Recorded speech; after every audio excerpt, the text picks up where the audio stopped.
Ayun, what's up mga kapitbahay? Welcome back. Another day, another problem. Ayan, kanya mapapansin mga kapitbahay, ito yung mapapansin, down yung isa kong internet. Ito yung internet ko na Radius, which is yung lease line natin. Okay, so pangalawa na to, kasi nung una, last month ata, pumunta din ulit sila dito kasi dahil nga nag-down din to, ang naging problema namin is nagkakaroon siya ng fiber cut. Ayan, dito kasi sa area namin, yung mga kable na papunta rito sa amin, may dinadaanan na squatter. Ayan, so ang nangyayari, siguro sinusubukan ng mga magnanakaw, akala nila copper. So, pinuputol nila yung kable. Pangalawang beses na to, no, yung huli nilang punta is may putol din. Pero yung una nilang punta, kaya nawala yung fiber namin kasi nagkaroon ng sunog banda sa area na yon, kaya naapektuhan yung fiber optic namin. Ayan, so ngayon, nandito ulit sila dahil nga down ulit. Ayan, kayo mapansin, down ulit. So, let's go. Kaya ako nag-best kasi yung tech na pinapunta nila, takot umakyat doon sa pinaglalagyan ng cabinet namin. Kasi yung cabinet namin dito sa warehouse is nasa taas yung yung pinaka media converter nila nakalagay. Kasi before doon talaga siya, nung hindi pa tong ginagawa yung building, kaya nasa taas siya. May maliit akong cabinet doon siya nakalagay. So, hindi kaya umakyat ng technician nila, kaya ako yung aakyat. Ang gagawin kasi, lalagyan ng ng tag nito, ng OTDR para basahin kung or bilangin kung saang area ang may putol, or bibilangin nila kung saang area ang nagkaroon ng putol. Yun, babasahin ng OTDR nila. Let's go. So, pupunta tayo doon. Sasamahan natin siya. Ipapakita ko sa inyo kung ano yung mukha nun.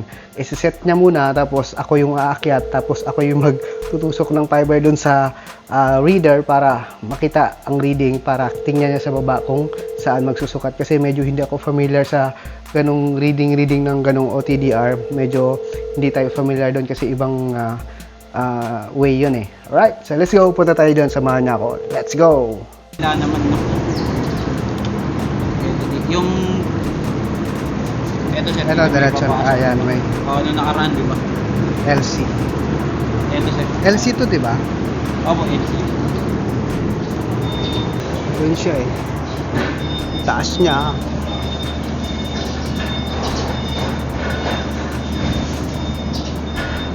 Oo, di ba? Tapos ito, isi-set lang ni sir. Smart. Ito sir. Di ba yun yung tatanggalin mo ito? Sige sir. Ito. Okay na Pag yan sir. natanggal mo yun, alam mo na. Familiar naman ako dyan. No sir.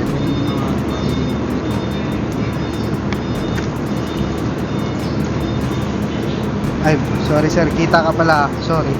Okay lang. Kita ka sa vlog ko. Si sir. Ano sir?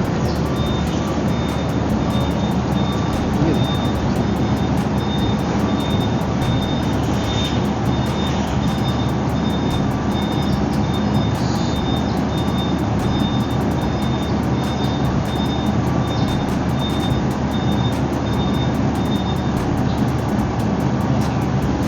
Pag ano sir, pag natusok mo na pindutin mo.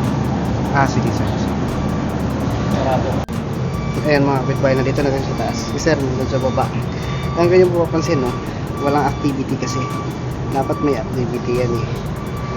Ayan, so bubunutin natin tong isa. Ayan, bubunutin natin to, ito. Ayan, so ito na lang bubunutin natin. Tapos ang gagawin natin, may nilagay rito na ayan o. Kasi yung dulo nito, SC, tapos yung dulo LC. Yan, so ito na, nakaset na yan. Pag nasaksak natin, pipindutin lang natin yung start, tapos mababasa na po niya yun kung saan yung putol or gaano kahaba ang may putol. Okay, so lipat natin. Tanggalin ko lang to.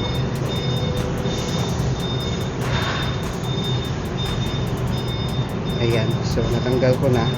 So ilalagay natin dito sa coupler. Sorry, walang video camera.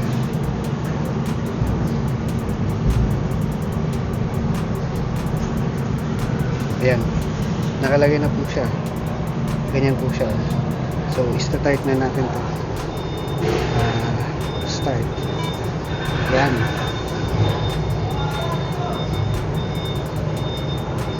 Please wait. Ayan, binabasa na niya. Hintayin lang natin na mag 100%. Ayan, kung nyo papansin, ayan. Oh. Pag nag 100%, okay na po yan. So, ibababa na natin kasi si kuya namin magbabasa. Hindi ako alam paano magbasa nito eh. Ito yung magandang file is overwrite. Yes. Yes natin. Bahala na si kuya.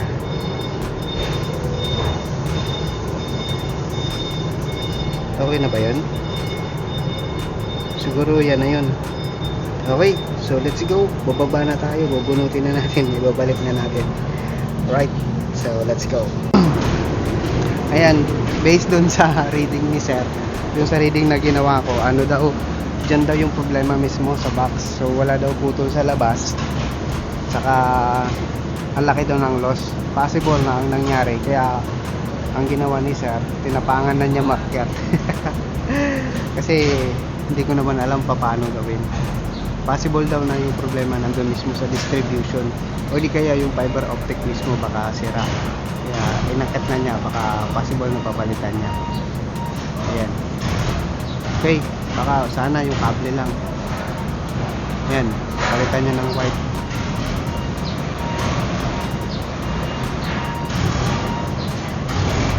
Ayan, diniretso na niya. Sana walang puto sa labas, no, para hindi na mahirapan para mag-up agad. Ayun, nahuli. Loko talaga yung mga kaibigan natin. Pati yung fiber nginat-ngat, to, putol. Putol yung fiber. Ayan, hindi ko napansin to, putol. Alright. Ayan, baba na si sir. Yan, umilaw na agad. Okay, pasaway talaga.